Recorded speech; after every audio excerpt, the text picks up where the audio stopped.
And welcome back, everybody, to another episode of Bubba and the Bloom, episode 101. Going to continue our positional previews for the 2024 fantasy baseball season, heading to the hot corner, third base to get you ready there, doing our usual ADP 1 through 10, and then deeper targets.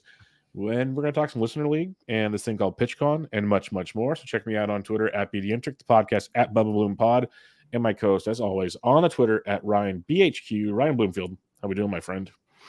Doing good. Another day, another new draft started off between us. Yes. Again, same league. So first pitch Arizona Speakers League is underway. A sign that it's a sharp league is Ellie De La Cruz is still available in the third round. Smart room, people. Very smart room. But you know what else is smart, Bloomfield? You're going to get 5 days of fantasy baseball / baseball coverage.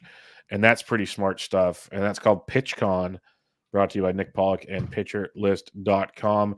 Raising money for ALS. The goal this year is $10,000 or more.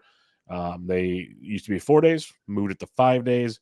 As it gives you more listeners, more content, more really crazy stuff. Like Nick's got a special guest. Nick's got a new podcast with Saras.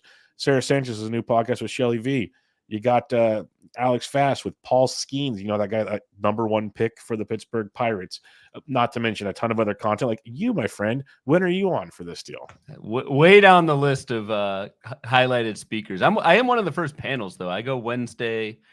Priority. At 3:00 Eastern, doing a kind of generic, like starting pitchers, sleepers and busts with Frank Stamfel and Ryan Hallam. So I'm looking forward to it. It's going to be fun. You're on Friday, right? Friday at 2 Eastern, 11 Pacific time with Pete Kreutzer and Dalton Del Don talking about statistics we like to use to quickly analyze players. First thing that pops to mind, Bub and the Bloom. K-minus BB. Yeah, that's the first thing that came There it is. Panel done. Yep, done and done. And so that'll be a fun one, and that'll be coming right before and Nick's podcast. So for those of you that want a little warm up and something to laugh at, listen to ours, get the good stuff, and move on from there. But most importantly, we're joking aside, it will be a ton of great content, and obviously it'll be streamed on Nick's platforms, and eventually be on the YouTube channel for Pitch List. Some come out in podcast form. But more importantly, like I said, ALS charities, they're raising some money for that. Always raise a ton of money. There's going to be prizes to be awarded based on how much you give. You get back, quote unquote, tickets into the pot to win some pretty sweet prizes. So go check all that out. Help the cause. It's always a good one, and they hit their goal every time. And he keeps raising the goal, so you guys are coming through. It's kind of one of the everyone jokes about the fantasy community from time to time, but it's a good window where we actually show that we can get together and do some really cool stuff. So go check that out. Absolutely. And you'll learn a lot too. Like I try and watch as much as my workplace productivity the day job goes down a ton, at least during the weekday sessions. I can't tune in as much on the weekends because life gets in the way. But no, great content and great cause. If you are able, go ahead, donate, and you'll probably get a pretty sweet prize. I know HQ is I know we usually throw out some. I think last year we did, not promising it for this year because I don't know, but last year I think we did a free ticket to FPAS. We've done subscriptions, we've done books, that sort of thing. But that's just a few of many, many prizes that not only like speakers put out, but the companies and websites themselves. So it's cool to see everyone kind of rally around it. That's pretty sweet. So go check all that out throughout the next, starting Wednesday, depends on when you listen to this, Wednesday through Sunday this week, the 24th through Sunday. So go check all of that out. The other bit of housekeeping news, as always, listener leagues, we're basically to 3 full leagues now.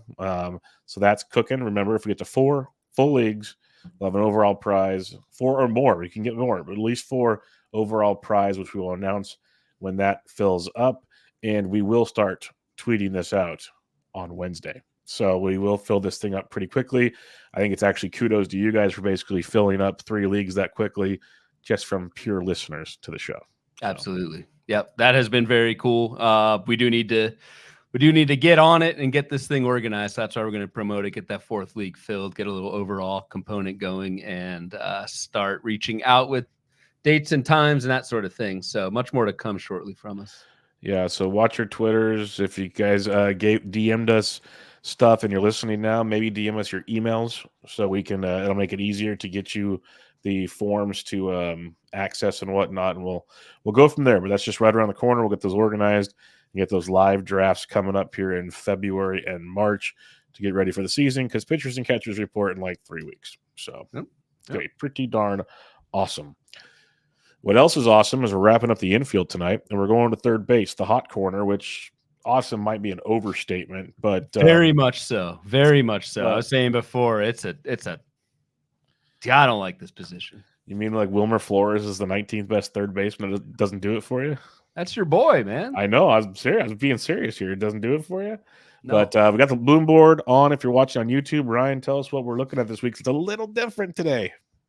Little change to the status quo. So our friend Ariel Cohen has released his world famous, really, ATC projections, which are available on Fangraphs publicly. And that's how I got this information. On Rotoballer as well, and I'm not maybe on CBS. I'm not sure where else, but you can definitely get it on Fangraphs. That's where I pulled this information from. So that's kind of the one change. We went from Steamer, which was you pick your system, whatever. Steamer was just out first, but decided to help out our friend Ariel Cohen. If you don't follow his work, please do at ATCNY, I think, on Twitter. So yes, the projections are all from ATC, but the rest of these boards are the same, where we have our top 30 at the position. A lot of these guys at this point, since we talked about first base, second base, shortstop, we have talked about. But then we've got our average homers and speed projections color coded for third base. So I don't know, man. High level, what do you think? What do you think about this position? It gets really reddish pink on the after about, let's just be nice, I'll say pick 15, but probably a little higher than that. It gets real complicated the farther down you go. There's a lot more. So I remember in previous years, it was like Jose Ramirez for speed and then nothing. There's a lot more speed at the position this year. I will say that. I'll give third base credit for that. You've got Ellie De La Cruz, Ha-Seong Kim, Noelvi Marte is projected by ATC for 16 bags and I think partial playing time. So that could go up. You've got Brian Hayes, Miguel Garcia, Willie Castro, Tyler Black way down there. You do have some speed options, more so than previous years at third base. I feel like there's a little more green on the right side of the screen than some other positions. But like to me, and we'll talk about some of these guys, like some of the players at the projections, like I'm not as high on. And so I think that's why I'm not as like thrilled about the position this year, but I don't know. We'll see. Yeah, we'll see. I'm going to try to get you more excited about the position by the end of the show. We'll see. We'll see how that pans out. But let's start with the number one pick. Or you got something else? I saw your late picks. They're not going to get me excited. Oh, one's going to get you excited, but more to talk trash to me than anything. So we got that going because you're going to start getting ageist on me, and I don't appreciate that. But let's go to the top third baseman off the board right now. We were using like the last 14 drafts when we made this, using ADP for NFBC draft champions. And Jose Ramirez, ADP of 15 right now. So he's back into round one in your DCs. Another really good year, 24 homers, 28 steals, hit 282. Just a steady 2020 guy, which the power's dropped the last couple of years, but overall, like super productive, 5-category guy. Plate skills are great. I don't have a ton to add. I guess if you want to talk about the power dropping off as a concern, that's fair. But he has also battled injuries the last couple of years, which is part of the game. But in the end, he still he doesn't hurt your team when you draft him.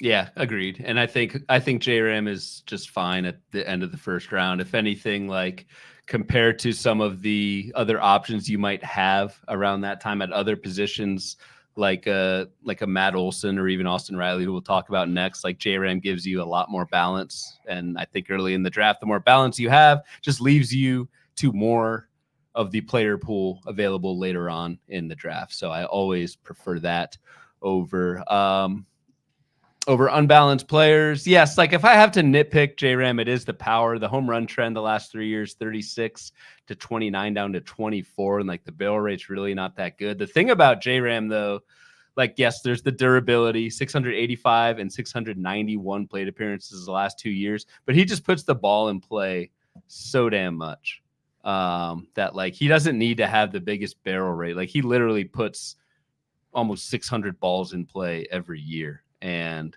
just by sheer chance, a lot of those go for home runs. So like I just think, I don't know, mid-20s home runs, mid-20s steals, 280 batting average. Like I think that's pretty rock solid. So I have no qualms with J-Ram going 15th. I think that's fine. Yep, we're on the same page there. Let's go to the aforementioned Austin Riley going off the board at ADP of 20 right now. And he continues to do it, man. People said he couldn't hit 303. That's true. But they say he also couldn't hit for average. He went 273, and then last year 281. That's very solid for what we're getting from Austin Riley. 37 home runs last year, his third straight 37 home run season. Another 200-plus RBIs and runs combined.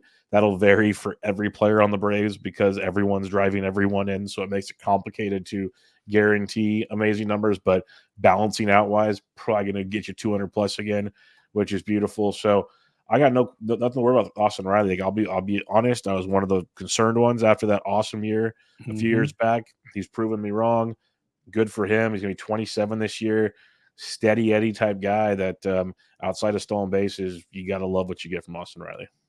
And I'm definitely one of those guys who did not believe the batting average. And like I shouldn't say this, but I still don't. And I'm just wrong about that because Austin Riley has proven elevate, like really good BABIPs. Like the K rate is okay, but like he last 3 years, 303, 273, 281. Like, I mean, that's at a certain point, you just accept Austin Riley as an actual batting average asset. And that's something I've been wrong about the last 2 years. It's kind of crazy, Bubba. Like this was in the forecaster. Austin Riley had 97 RBI last year. You know what he hit? His batting average was with runners in scoring position. It was. I'm guessing it's lower than 283 if you're asking this question. Dude, so it was 199 with runners in scoring position. He hit 199 with runners in scoring position, yet still had 97 RBI. I'd love to go back and see how many home runs were either solo or 2-run homers, obviously with runners just on first base type scenarios. That's crazy. It says RBI total was held back by a 199 batting average and a 743 OPS with runners in scoring position. 743 OPS is not that great. So in reality, we're saying Austin Riley could be better. That's exactly what I have in my notes here is like, if that even, and I don't think clutch is a thing. Like, I just think he probably did not drive in runners. Like at the time, it just happened. This could be 120 runs, 120 RBI guy. Wow. It really, I mean, it could be in that lineup with 700 plate appearances, which is what Riley has averaged the last 2 seasons. It's kind of crazy to think that last year, like there could be another level there. Yes, you're not getting the steals, and that is a thing for me, but everything else just screams full go for Austin Riley. Yeah, no, that's one of the reasons why, like, I'm not off of Riley because of the steals, like, because I love Pete Alonso, but he's later in the round, and we talk about that and whatnot. The next guy we talk about, not a big steals guy, or 2 guys from now, I should say. But man, that stat with Riley, it did kind of off topic, but this is why I'm a fan of reading any good content you can find this time of year. Don't just like settle for staring at Fangraphs, if that makes sense.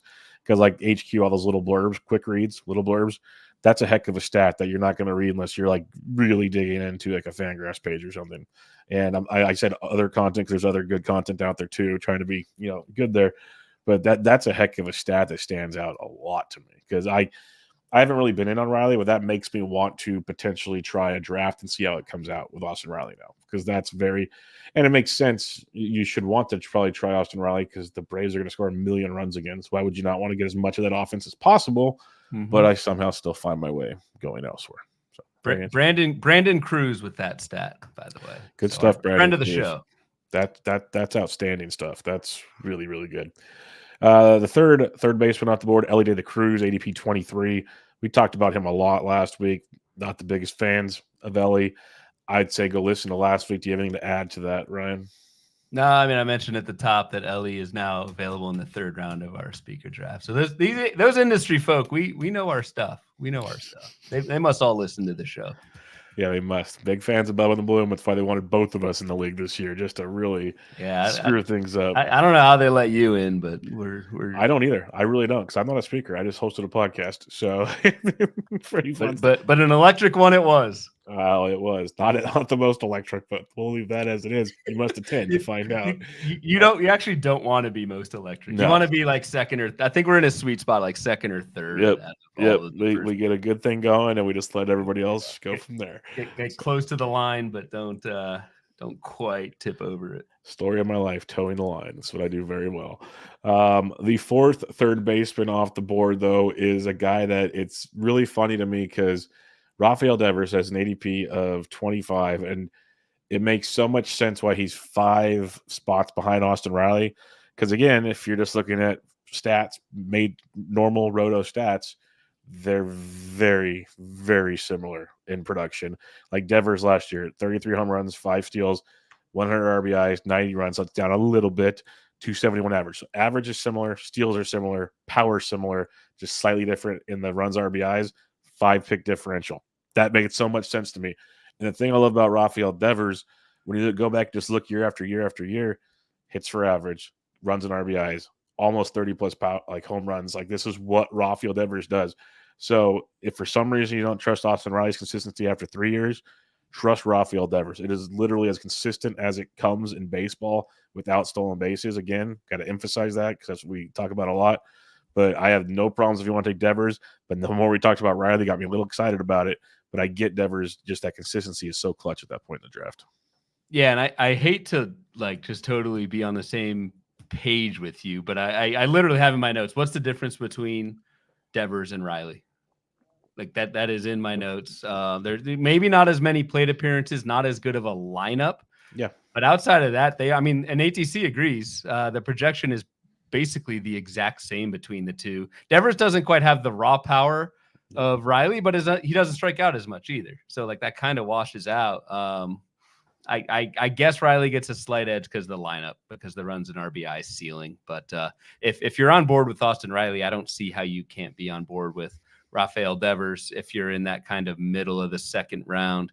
And Riley's gone. I think Devers is a fine plan B, really plan 1A or 1B, whatever analogy I want to make. So yeah, I see where you're going with it. What I was going to say is, I can't find the tweet right now, but John Anderson had a tweet come out today about players that have had over a 20-something% home run to fly ball in 3 straight seasons or something. Devers and Riley's 2 of the 8 or 9 players on that board. And it makes total sense because, like you said, raw power, Riley beats him big time, but Devers just maximizes his fly balls, takes advantage of it in a big, big way.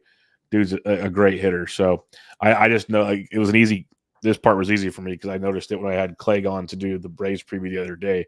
The more we talked about Riley, I started looking at things. I'm like, oh my goodness, it's almost a spitting image, which is crazy. But so no problem with either one. Riley ahead of Devers, I agree with, but both pretty darn solid. Yep.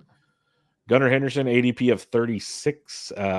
We talked about him last week, kind of waxed a little more poetically than I expected about him. Any other thoughts on Gunnar? Thought so too.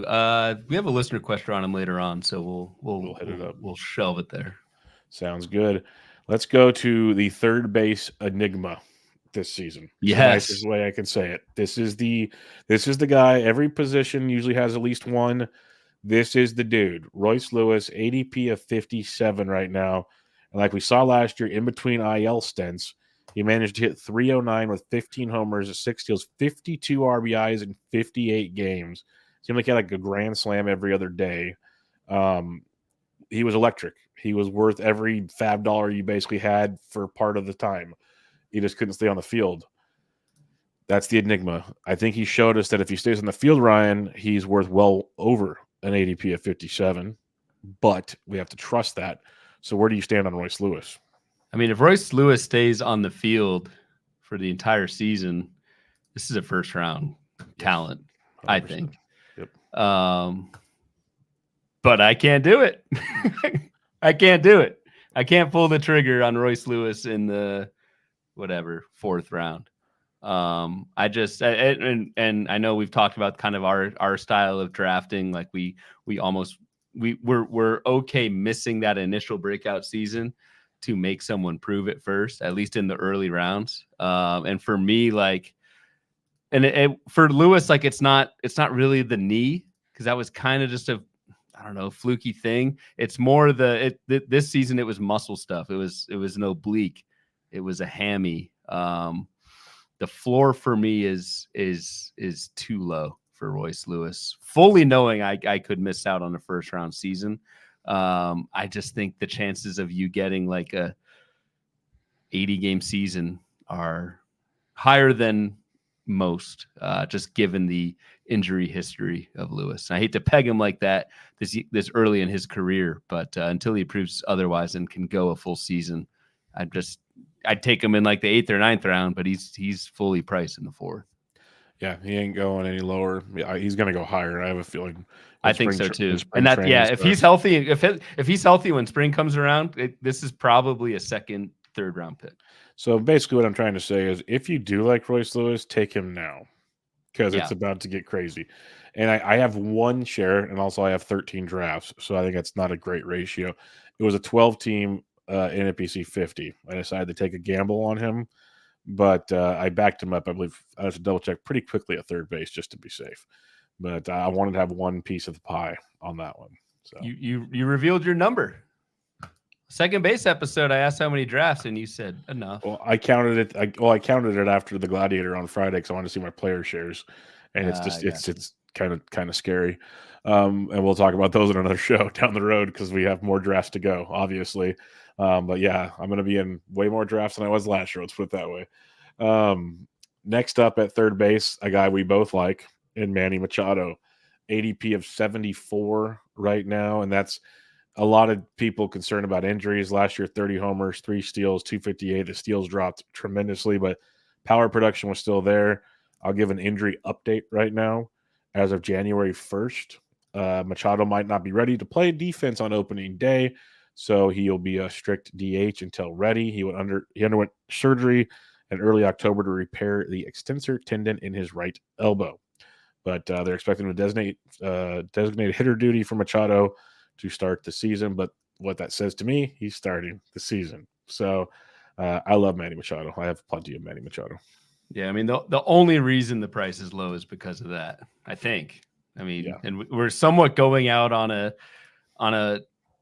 a ledge, assuming that he will be ready opening day. I'm actually I'm a little concerned about that. Maybe they're pushing him, and like, will the elbow be ready for Machado to eventually go to 3rd? I don't know. I guess it doesn't really matter for fantasy purposes because he's already 3rd base eligible. But assuming he's ready to go, and I don't think that's like a crazy out of the box assumption. This is like the ultimate buy low. I think you've got the track record. Manny Machado has been a borderline 1st round player like 4 of the last 5 seasons, coming off of a season where he played hurt, had a career low BABIP, which drove his batting average way too low, I think. And he's still only 31. Like, he's not that old. So I just think, again, assuming the health, and if he does start at DH, like, that's probably fine. I think Manny Machado, he's probably the 3rd baseman I have the most out of anybody so far, and I think you do too. So you're getting him like there. And from an ADP aspect, it's 74, whereas Lewis and Henderson and Devers, those are all 57, 36, 25. So this is quite a bit later in the draft where you're getting Machado, and that's probably why I'm getting him, is because I don't really like some of these guys coming up next.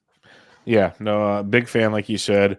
I think he'll be fine. I'm obviously being optimistic. At the same time, if for some reason he's a couple weeks behind at that ADP, we're still paying for it, I think. So I'm like one of those things where I'm kind of okay with it scenario. Yeah. But maybe draft accordingly is the best thing I could say if we start getting some more news. If we get negative news, the ADP is going to drop. So it works even better. And I'll still be on Manny Machado. So we'll see how that one plays out.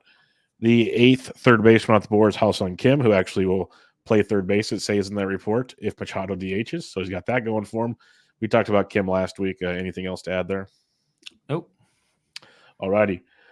Alex Bregman, 9th third baseman off the board, a guy I'm growing on tremendously after our recap of third base because it opened my eyes up a ton to how good Bregman actually is. ADP of 101 right now. Bregman last season, 25 homers, 103 runs, 98 RBIs, 3 steals, hit 262. That's really, really close to his 2022 season. And I think this is who he is, folks. And the projections have him doing almost the same thing. So he's just a steady, boring dude that finished top 10 at the position according to the Razzball Player Rater last year, which at ADP 101, sign me up for almost every day of the week. Yep, absolutely. 724 plate appearances last year, 656 the year before. The dude just plays when he is healthy. And the one flaw of this otherwise perfect board we have up here on the screen is it does not show runs and RBI. Just didn't want to overload this thing with numbers, but that's where Bregman thrives, right? He does compile. He's not gonna blow you away with batting average, not gonna blow you away with homers. He's gonna get enough. But last year, 100 had 201 runs plus RBI, and the ATC projection for Bregman is 94 runs and 86 RBI. When I look at Bregman, he's a top 50 hitter and going at like 55, 60 in terms of hitters off ADP. And I think like that projection is, it's no projection's perfect or like 100% confidence, but like the error bars I think are pretty low at this point in both ways. I don't think the ceiling's very high, but I don't think the floor is low at all with Bregman. So he's absolutely fine where he's going. Yeah, he's a member of Team Boring, and I'm a big fan of Team Boring. And actually, that'll be something I usually write an article. I've written one like every year, depending on what side I was on. So I'll probably put on my Substack this year. But I usually write a Team Boring article based on ADP. And you can almost go round by round and pick a boring guy, and in the end, you'll have a pretty interesting team. All said and done. It's fun to look at it that way to at least give you, like, we'll do our pockets episodes and stuff, but it gives you an idea of, like, okay, if I'm kind of worried about a position, I can kind of maybe take this guy here and then be more aggressive, so on and so forth. So gives you ideas. The 10th third baseman off the board, going about a half a pick after Alex Bregman, is Nolan Arenado. He's kind of the second enigma, I guess, to me at this position outside of Royce Lewis. I'm not on Arenado, but I feel like I should probably give him more respect. I guess we'll see. The dude is going to be 33 this year. He hit 266, 26 home runs, 93 RBIs, 71 runs scored. So the average, not bad out of like 3 of the last 4 years, pretty consistent. Power was down a bit. That'd be the biggest concern, but as a whole, not bad. I know we talked bloom boards with him last year. So what's your thoughts on Arenado? Because I feel like I'm not giving him enough love, because when I just looked at that right now, that's a similar line to Bregman. It is. I have more concerns with Arenado than I do Bregman. And I think that's a proper comp because they are going literally at the same price. It's kind of interesting. Like, is Nolan Arenado on Team Boring too? He is. I've written him in Team Boring like three straight years. I've written him. Yeah. The thing is, like, unlike Bregman, I think there's a lower floor with Arenado. So you mentioned the bat. The only thing I'll push back on what you said, Bubba, is the batting average. Like the last 4 years, 253, 255, 266, 293. Mm-hmm. Like that's not great. That's 3 out of 4 years under 270. He doesn't get you the runs plus RBI that you get with the Bregman. And I am worried about the power decline, though. Nolan Arenado does pull a lot of his power. It's something a lot of people have been looking into more this year. He's a very much a pull hitter, so the power metrics, Arenado tends to outperform them. Biggest thing though is, so you mentioned the age, be 33 this year. The second half was frankly pretty awful for Arenado, and he was dealing with back issues basically throughout. And I don't know, once you get into your mid 30s, like, will that just go away? And can we trust Arenado to hold up for another 620 whatever plate appearances? That's the only thing where I'm like, I probably don't want to hold on to Arenado 1 year too long, and I'd rather just take Bregman at the same price.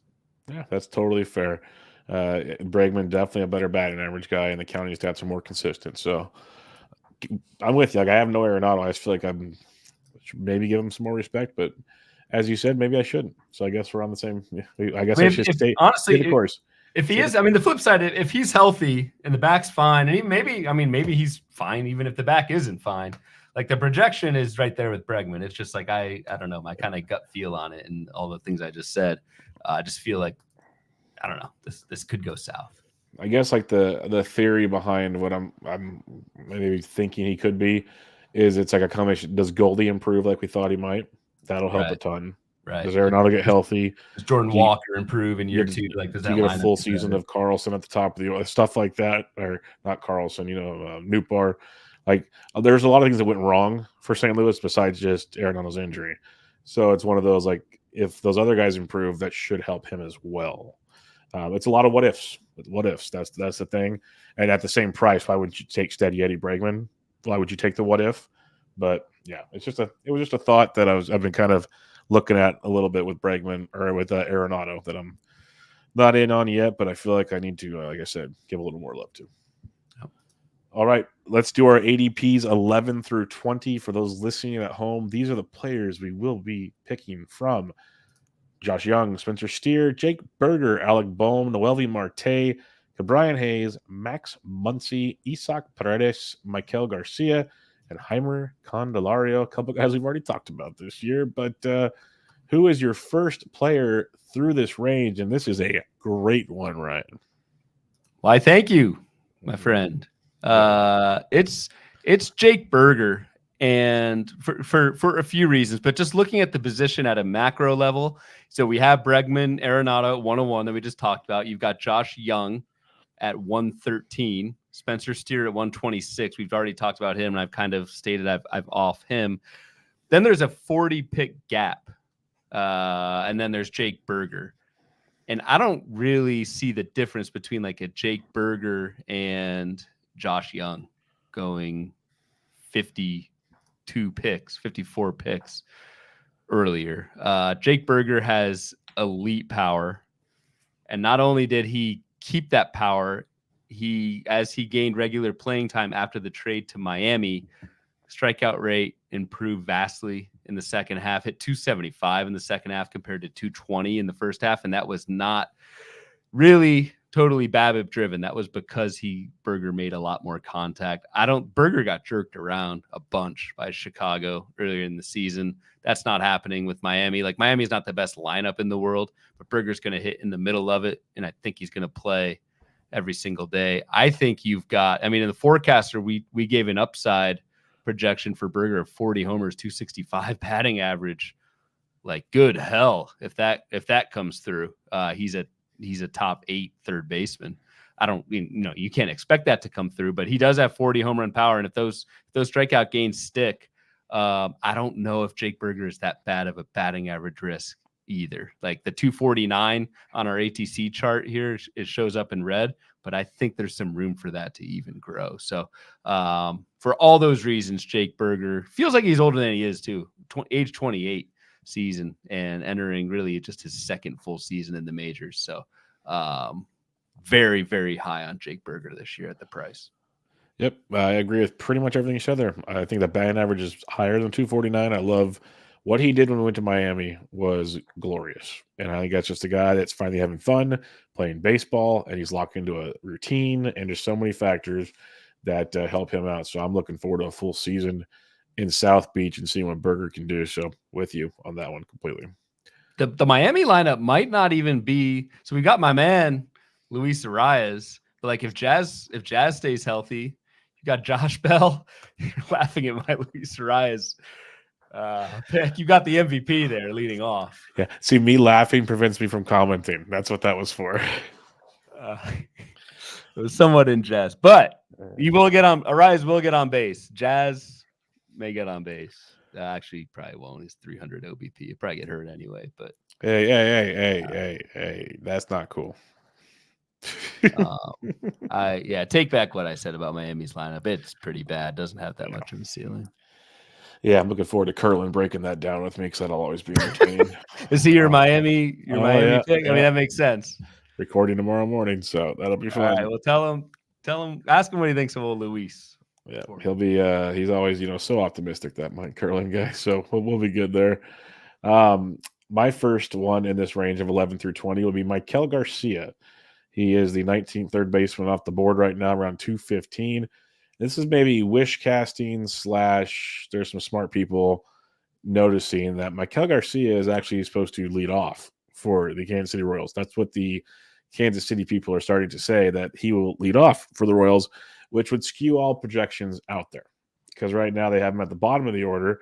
So that's where playing time sits. Like, ATC's got him at 127 games at 522 plate appearances. Steamer 125 games, 496 plate appearances. If he starts leading off, we're talking 650, 700, because he's going to play every day at third base. They want him to be the everyday third baseman, which would be tremendous. So that boosts run production, because even MJ Melendez, who led off, he scored a ton of runs, even though he wasn't that great. And Maikel, if he plays that many games, say he plays 150, that stolen base total is getting over the 30 mark, and that's going to be glorious. Hits for a decent average, not great, but like 260, 270. Probably gets you about 10 home runs, a bunch of runs scored, which isn't talked about enough, and stolen bases. So I think that's a guy that, because of his ADP, I'm starting to keep my eye out on a little more, for the fact that if he does jump to the leadoff spot, that is a gift at 215, in my opinion. And that's a guy I have circled on a lot of my boards as I go into the draft room, thinking this is one that could be wrong projection-wise, not because of their fault, because we haven't seen it yet. But I think we're going to see Maikel Garcia doing a lot of leading off this year. And at 214, like, that's nice. Yep. That's nice. If you're wrong, like, not the end of the world. Yep, and this hurt. Is Garcia is definitely one to set at the top, where there's like kind of some random good speed options late at the position. This is absolutely one. It's kind of funny, like, and maybe this is just my misconception before doing the research for this show. I thought of Maikel Garcia as like a slap hitter. Yeah, maybe that's just that's wrong, because yes, he has speeds, but that doesn't make him a slap hitter. 25% line drive rate last year, 50% hard hit rate. Yeah, the dude can hit. It's one of those, and he's so young too. The dude's going to be 24 this year. Like, there's still development taking place there. I'm not saying he's going to be a monster masher, because he has like a 4% barrel rate. So let's be honest about it. And he doesn't hit many fly balls, but that's taken into account. Like, in the ATC projection, he's projected to hit 270. And that, I mean, that's wise, because he hits the ball hard, hits it on a good line drive trajectory. Yeah. And it's not going to be a lot of homers, but like there's more pop than I thought. It could be like a 10-30 guy hitting 270 with 90 runs scored and maybe like 70 RBIs. That's real solid to me at 215. I'm going to say that. Yeah, I'm going to bold him on my sheet here as we. You're welcome. Because again, we just do this podcast to help our own prep. That's how I do a lot of my Bench with Bubba shows. So yes. Where the hell is he? All right, he's bold now. There you go. That'll be bold for you to take him. Who's your next guy? Because I'm a fan of him as well. Jesus, he threw me off. My next guy is Ke'Bryan Hayes. I feel like Ke'Bryan Hayes so far in his career has just teased us with skills, with tools, and it just has not turned into production, but it started to last year. Ke'Bryan Hayes hit 15 homers, 10 steals, and hit 271. Again, I'll go back to the forecaster, because I believe in it and I contribute to it, but upside projection of 280 and more than 20 home runs. The power, there were some pretty good power gains from Ke'Bryan Hayes, even though it did not really come to fruition in the year-long total with this 15 homers. 10 of those 15 did come in the second half. He improved the strikeout rate. Barrel rate went up. He's got a pretty green light in Pittsburgh. I worry that, like, and this is just one with the new rules, I don't really understand. Ke'Bryan Hayes dropped from 20 steals to 10 from 2022 to 2023, and his success rate dropped from 80%, which is good, to 63%, which is really bad. So, like, for whatever reason, the new rules did not help Hayes last year, but he has shown the ability to steal 20 bags in a season. So I think if you pair that with the growing power and the improved strikeout rate in an age 27 season at a price that is, the hell's he going? 174. Not like dirt cheap, but if it's 16th third baseman off the board, I'm taking a little bit of a leap of faith that Ke'Bryan Hayes is going to hit a new level that he hasn't hit before, but the skills kind of say that's coming. Yeah, I'm with you. We've always known the hit tool is very good. He just always had his up and downs with injuries. But last year when he returned, like you mentioned, it was a nice glimpse into what we've kind of expected from him for a long time, especially elevating the baseball. That was such a big improvement with Brian Hayes in the second half, and that's where we saw the power increase, all the stuff you mentioned. But it was just he came up on Bloom boards last year because of this. I know we talked about him on other factors for things. I loved him in DFS forever because they never really priced him accordingly because A, he was on the Pirates, and B, I was like, was he a fluky thing or not? There was a good run, a good consistent run that showed the skills that Brian Hayes, at least to me. And I'm with you. I thought with what we saw to finish last year, he'd be going higher than this.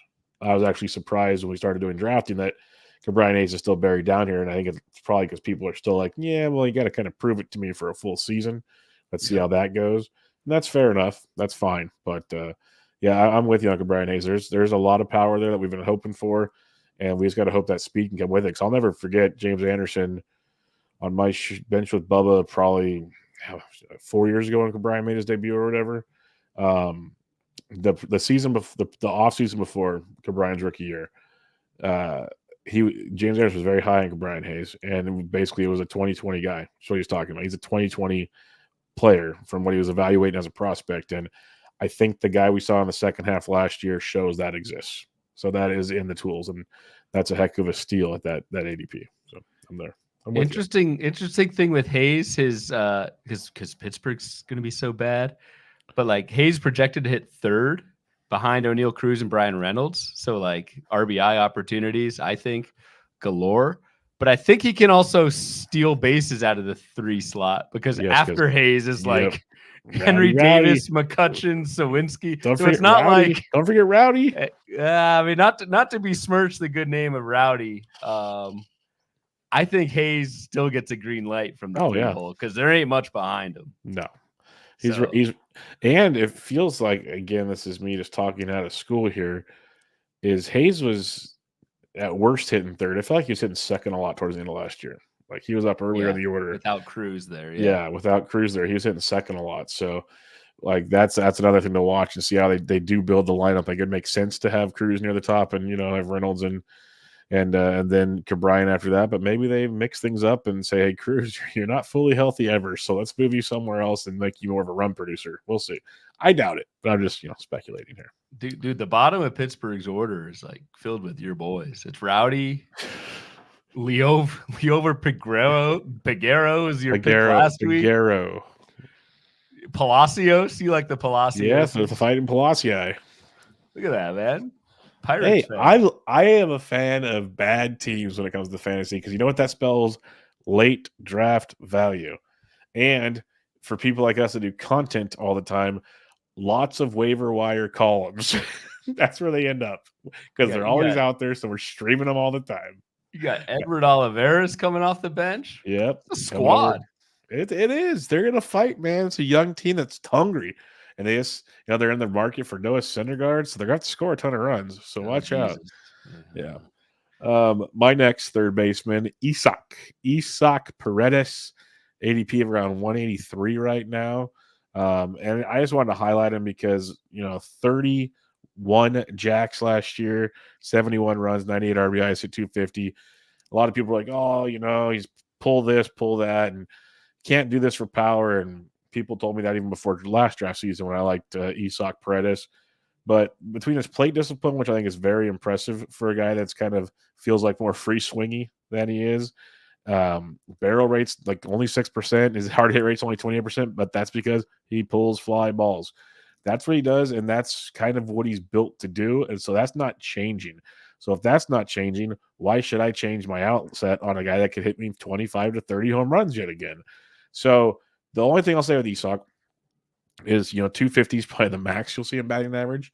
So that could come back and haunt you if he struggles at all. Not going to run at all either. So he's almost like a 3-ish category guy more than anything. Don't expect the world from him. But he's got the first base, third base eligibility, which is nice to have that flexible nature. He's going to play pretty much every day because he's not a platoon guy.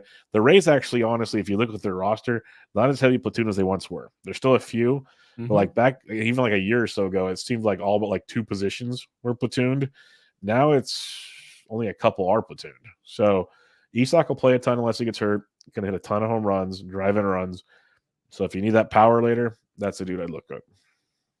Interesting that Max Muncy going right next to Isak. Yeah. We have a question on Muncy, so I was holding my comments. Yeah, we can unleash it now if you want. We'll shelve it for listener questions. We give them that spotlight. So you said you'd get me excited about this position. It's kind of working. We just talked about Hayes 174. It's just an interesting group. Hayes, Isak going right after him, then Muncy, and then Maikel Garcia. Yeah, so Maikel, and I'll give Kevin Hastings the hat tip on this one because he did it on the bench above at Royals preview. Really opened my eyes to that, and he mentioned how Curlin has been doing some work on it, looking at that. So I talked to Curlin about it, and that's kind of what got they pointed me to actual facts, not just Curlin talk. So there's actually like points to it, and that's where I said, okay, that's good because I already liked Hayes. Berger's pretty sweet, so you got at least some options down here. And like we didn't even talk to Noelvi Marte. I think there's a listener question there. He's at least interesting. So it's not as doom and gloom as it appears at first glance. Let's put it that way. Yep, agree. It gets doomy and gloomy after this, though. I'll be 100% honest.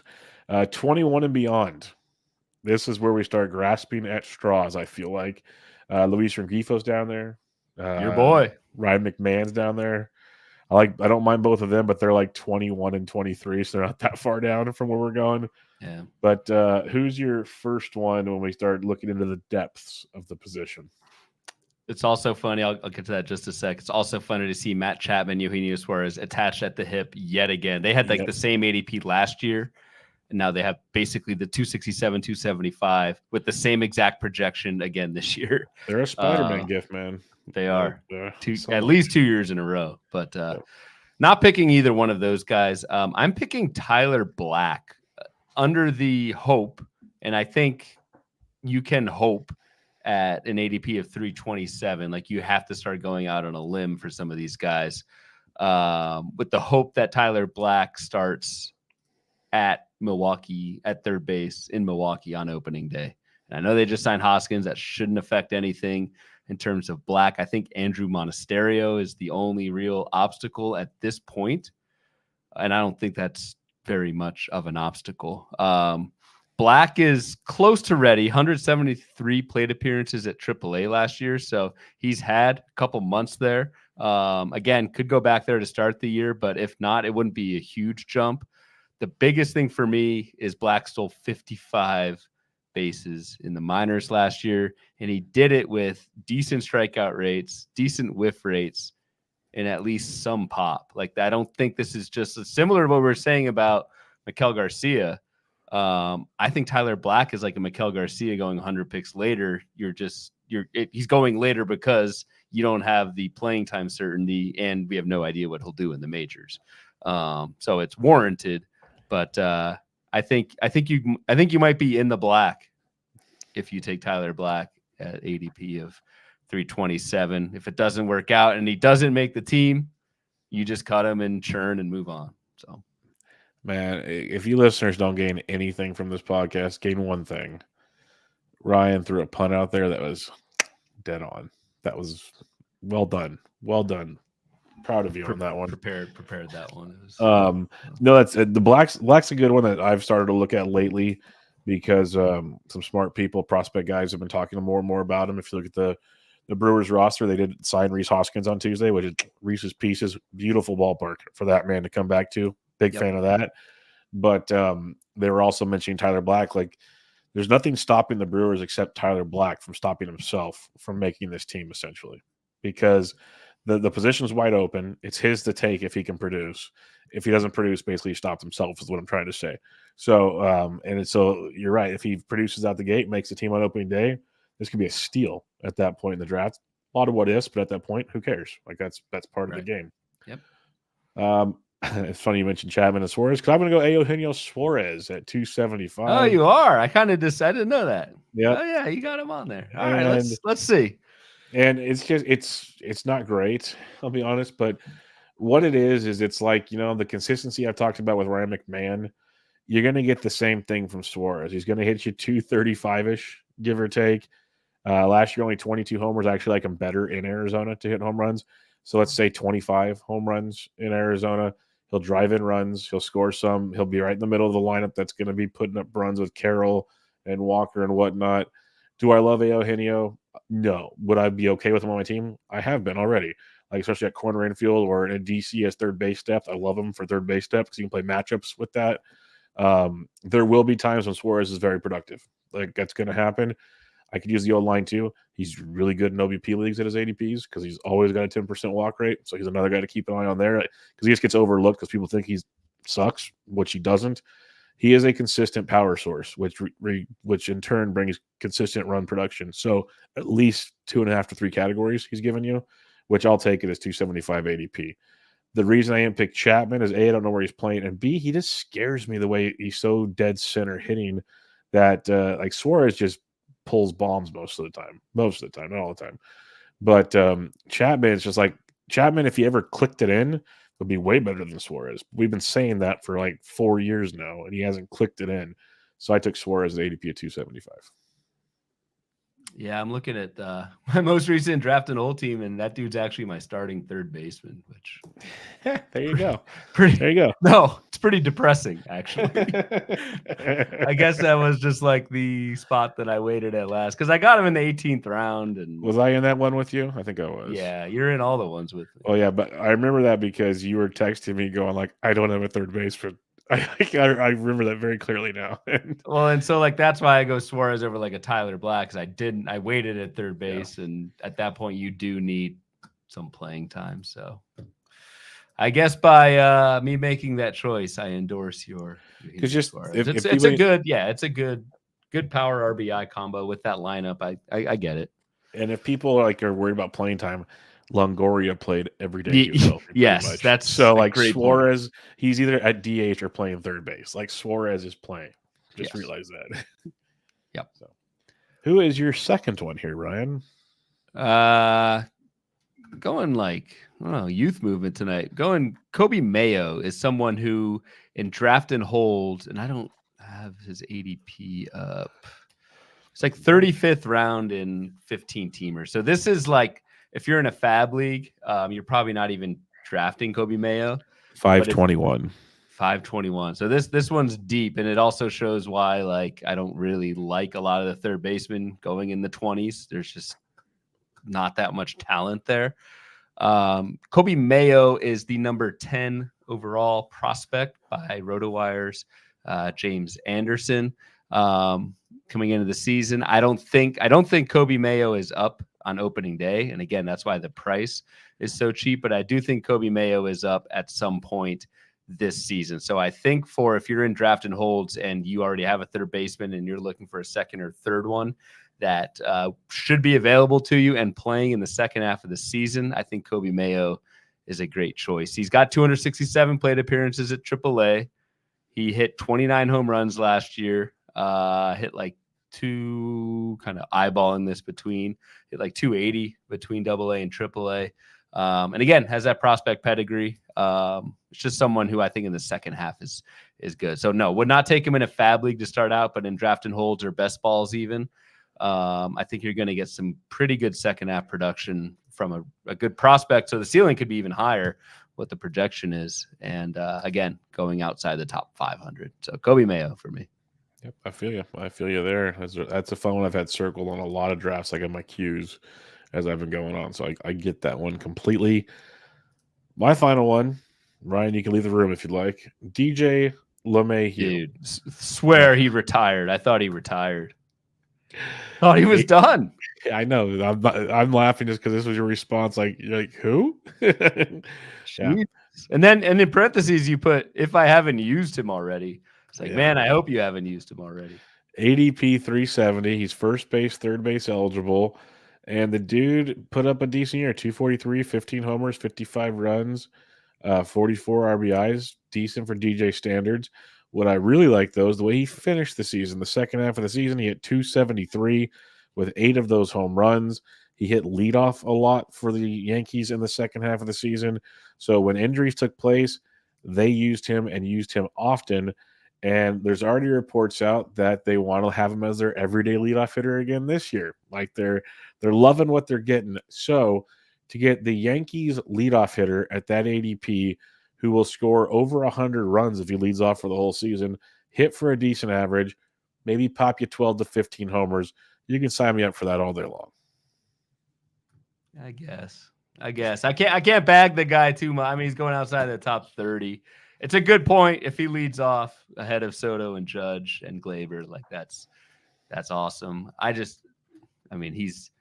isn't the like DJ LeMahieu of 2019, 2020 when he was hitting 300. Like the projection, I think, is like 250. So I don't know. I think a good depth piece in drafting holds. It's someone I probably wouldn't even take in fab leagues because, again, I want that like yes or no, cut or move on. And I think with LeMahieu, you might be stuck in that kind of no man's land for a little bit. Yeah, that's fair. That's fair. But I'm glad he's still playing and yeah, he's not retired. I didn't, he's not retired. You got that going for you, Bloomfield. Yeah. Gosh, learn something new every show with you. What an ageist over there. What an ageist. All right, let's talk. Or finally, how are you approaching third base after talking about this? Maybe a little more optimistic on things. How are you approaching the position? Taking a lot of Machado, Bregman around like 100. I haven't gotten any Riley, Devers, or Henderson yet, but I'm fine doing that. And again, if you need to wait, I do think it's fine to wait here. Because there are some decent options. We talked about Hayes, Paredes, Muncy, Garcia, but not only are there the different options, but there's different types of stats, which is interesting too. So you can wait at third base and kind of balance out. You got different options for speed, power, and batting average, which is kind of nice. So again, in 15-team leagues, you're going to have holes everywhere. You're going to have a position where you don't draft somebody until, you're the last team to do it. I think third base is one where you can get away with doing it. I also need to add Jake Berger in that list of names going around 170 to 200. That's a nice little pocket as well. Yep, I'm with you. It's a position. I got a lot of Machado. I've been starting to take a lot more Bregman. That's been kind of my happy place. But I've already mentioned J-Ram. I just haven't really had the back end pick very often. So it's been out. Same. Yep. I don't mind Riley, similar to you, Riley and Devers' thoughts, but it's pretty much been like Bregman or Machado, or I sit back and I take like a Brian Hayes or a Miguel Garcia. That's where I've been going. I do like my Candyman, of course. So there's options I have back there, but it's been primarily the early pick of Machado or Bregman, where most of my third base is going. I don't see that changing a ton, but I do like a lot of the guys that we've started to talk about for sure. Yep. All right, some listener questions for this third base episode. Steve Stoughton, at what ADP do you feel okay drafting Junior Caminero in a DC? Right now his ADP is 230. I am not drafting him at all because I think he starts the year in AAA. See, that's what and listening to your Rays episode, it's all about the playing time with Caminero. I'd much rather he's sandwiched between McMahon and Rengifo. Like, yep. I think if you need a body there, like, you're going there. So, you're asking for an ADP. I can't even give you one. To answer the question, I'd probably say like more like 300, not 230 is late, which is Caminero's current ADP, but it's not that late. Like, you still need those picks to come through, and you need playing time from those picks. Yeah. Like I'd rather take a chance on Tyler Black than Junior Caminero. So interesting. So I think Black has a better chance to start the season with the team than Caminero does. Yeah, that's fair. Drew Fru _Dorte, our buddy who won the OC overall in 2023. Playing time thoughts for Willie Castro. Yeah, that's someone who we have not talked about. ADP of 322 projected steals by Steamer. It's easy to sit here and say, he doesn't have an everyday job. Like, I'm not going to draft him. Willie Castro last year. Go ahead. Oh no, I was like, he will eventually play on that team. So That's exactly what I was. yeah, Just that's gonna why say, I stopped. I was like, I'm not going to cut you off there. is like, I mean, and all Willie Castro needed last year was 409 plate appearances to steal 33 bags. I mean, that did somewhat come out of nowhere, but it's just interesting. Like in January, everybody's perfectly healthy. Nobody will go on the IL. We all know that's a load of crap, especially on a Twins team where we just talked about Royce Lewis. Like, I do think playing time will open up for Willie Castro. And I think the only thing is, like in fab leagues, you've got to wait it out. And I've kind of said this about a few other players, is I don't like to try and wait it out in fab leagues. But if you're in a draft and hold going at 300, Willie Castro, if you take him as your second or third baseman, there will be a time where he is a regular and he is chipping in a good chunk of speed with a batting average that won't hurt you, or power, really. Power, yeah. Yeah, he's third base outfield eligible. He 9 homers to go with those 33 steals and only 409 plate appearances. Season before that, played 112 games. Before that, 125. So he finds his way into playing time, is what we're trying to say. And he plays like, dude, he played 54 games at left field, 45 in center, 41 at third, 10 at second, 8 at shortstop, and 4 in right field. Literally can play like every position other than catcher. So there are just so many paths to playing time. Like so Polanco, Correa, Lewis, Buxton. Yeah. Go down the list of places where he can play. Kirilloff. Yeah. It's nuts that I wouldn't be surprised if we do the review show next offseason and Castro play at least 110 games or something. Like, it's well within the cards to take place. So that's why he's a phenomenal draft and hold pick and a waiver wire pickup at one point this season for sure. That'll be 100% an option. Thomas Travado says, man, everyone says third base is deep, but in my 16-team, 6-keeper league, is there a reason I should take Brian Hayes early over Heimer Candelario or Justin Turner? I'd say yes, because it's a keeper league, and Brian Hayes is a lot younger than those two guys. Agreed. I definitely would take Hayes. Is Turner even third base eligible? And he says Yahoo he's eligible at third base. Yahoo. Okay. I think Turner could. While I like him for 2024, it could be his last season. Yeah, it could be. Yeah, and he might not do much this year. I don't know. Hayes would easily be the call. Yeah, I go Hayes, Candelario, Turner in that order, but it's Hayes pretty easy for me as well. All right, next question we got for you. Randy Leeson says, more likely to have a 2020 season, Noelvi Marte or Brian Hayes? That is a great question. That's a good question. I will go about 3 picks apart too. That's really good. Yeah, that's right. 171, 174. I will go Marte. Because I think Marte, all he needs is like 500 plate appearances to do it. And to what we just talked about with multiple paths to playing time, yes, the Reds infield looks crowded right now, and maybe Marte does not play 6 times a week right now while everyone's healthy, but we all know that'll change. I'll go Marte because I think for all the praise we just heaped on Brian Hayes, there have been injuries there, and I think Brian Hayes needs 600, 650 plate appearances to be able to get to 2020. Yeah, this is a tough one. I'm going to go with Brian Hayes just because we saw the power increase 15 and 10 last year and 124. Hopefully the steals were down just because of injury. Bring it back with the power. I'll go 2020 with Hayes, but it's really close. That's a great question. That's a really good question that wouldn't be surprised they have very similar stat lines at the end of the season. The ATC projection on Noelvi Marte is 268, 13 homers, 16 steals. And how many plate appearances do they have for him as it loads? 500? 463. 463. It's not many. And that's pretty good production out of that. So, yeah, it'll be interesting to see who takes that. Yep, most definitely. At Dandretti 114 says Muncy is getting faded way too much. Muncy has an ADP of 184 right now. Hit 212 last year with 36 home runs, which is a thing for him. 95 runs scored, 105 RBIs in 135 games. I'll let you have the floor first on this one.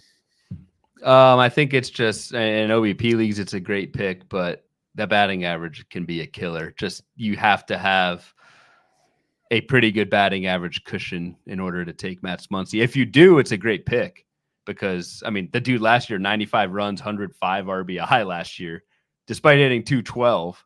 Mm-hmm. And I think power, mid-30s power. So everything else is there. You just have to have it with the right team.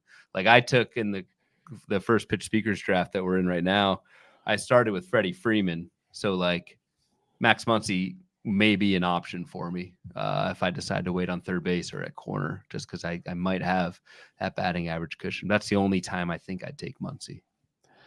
Yeah. Let's put it this way. The batting average is horrific. And then early rumblings from Dodgers beat writers say Max Muncy could be in line for a platoon this season to A, help with his health, and B, looking at his splits last year are atrocious. So I dug them up. 11 of his 36 home runs versus lefties. He hit 155 versus left-handed pitching. 155. Let me repeat that. He had no doubles against lefties, 12 singles and 11 home runs against lefties last season in 171 plate appearances. He had 17 walks compared to 68 versus righties. He's not even walking a ton versus left-handed pitching.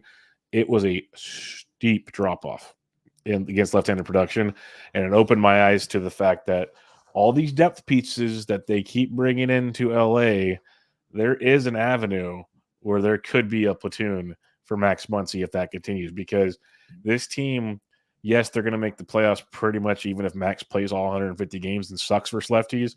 I think they want to prove a point, though, and they want to do some damage, and that could be the platoon situation. Good, really good point. Did not realize a 263 OBP against. I mean, you cited batting average. I said 17 walks or something like that. It was atrocious. That is bad. Yeah, like dreadful stuff. So, and they've got like Chris Taylor. I mean, they've got pieces. Manny Margot, if they shift people around and whatnot, they've got guys off the bench who could go in against lefties for sure. Yep, there is an angle where this could happen. So, don't be surprised, is what I'm trying to say. Ben Tidd, our buddy Ben Tidd, I should say. Are you guys worried about Gunner's platoon splits? The lack of depth at shortstop makes me think he's still worth it at his ADP. I think he's fine. Yeah, I wouldn't worry too much. Like I think we rushed to judgment on platoon splits a little too early. I mean, Gunnar Henderson in his entire career has only had 193 plate appearances against lefties. Like that's kind of nothing. And I'll admit I don't have the minor league splits, so maybe this is a longer standing problem. But I think Baltimore is going to let Gunnar go. I think the talent, the defense is there, and they're just going to let him do it. And I think even despite the lefties, I agree with Ben. Like I think the production's still going to be there for Gunnar to justify where he's going in drafts. Yep, I totally agree with you on that one. Our buddy Taylor at Taylor Bauer 11. No question this week, but a statement. I'm all in on Royce Lewis, Brian Hayes, third base, corner, infield combo. If Royce stays healthy, that's beautiful. 1 out of 2 ain't bad. Taylor is a smart dude. He have interacted with him on Twitter a little bit as well. Smart dude, and yes, I mean we both agree with the Lewis rundown. First round talent if he stays in the lineup. Yep, could be an absolute gem for you. But that'll do it, Bloomfield. Another episode in the books. Tons of good questions as always, people. We appreciate that. We got PitchCon this week. Ryan is on Wednesday, and I am on Friday. We got Thursday Outfield episode part 1. So any closing thoughts on another episode of Bubba and the Bloom? I got nothing. I did leave the position more optimistic than I started. So in a better mood about third base. So thank you. Mission accomplished. That's what I like to hear. Mission accomplished. So yeah, again, reminder to everybody, if you want to get in the listener league, rating and review, shoot us a DM.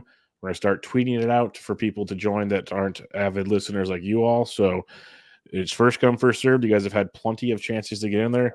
We got about 3 leagues filled. We'd like to fill at least one more. Even more would be awesome, but at least one more. And then we'll get the formats set up if you want to get us your contact info to get you the options and all that kind of stuff. That'd be great, because we'll take some time to set them up. The goal would be to start drafting by mid-February and start knocking those out. So They will be live, not slow. Live auction drafts. So January 30th, DJ LeMahieu retirement party. So just put that on your calendars as well. Yeah, it's not funny. It's not cool. Not cool, but it would be really funny if it did, because that'd be a podcast next Tuesday. So that would be really interesting if it happened. Be up there with my John Singleton call last year. Oh, that was good as well. But on that note, on that very high note, we're going to head out of here. Check out Ryan on Twitter at RyanBHQ, podcast at Bubba Bloom Pod. I'm at BD Entrick, and this is Bubba and the Bloom, episode 101, your 2024 third base preview. Catch you all next time.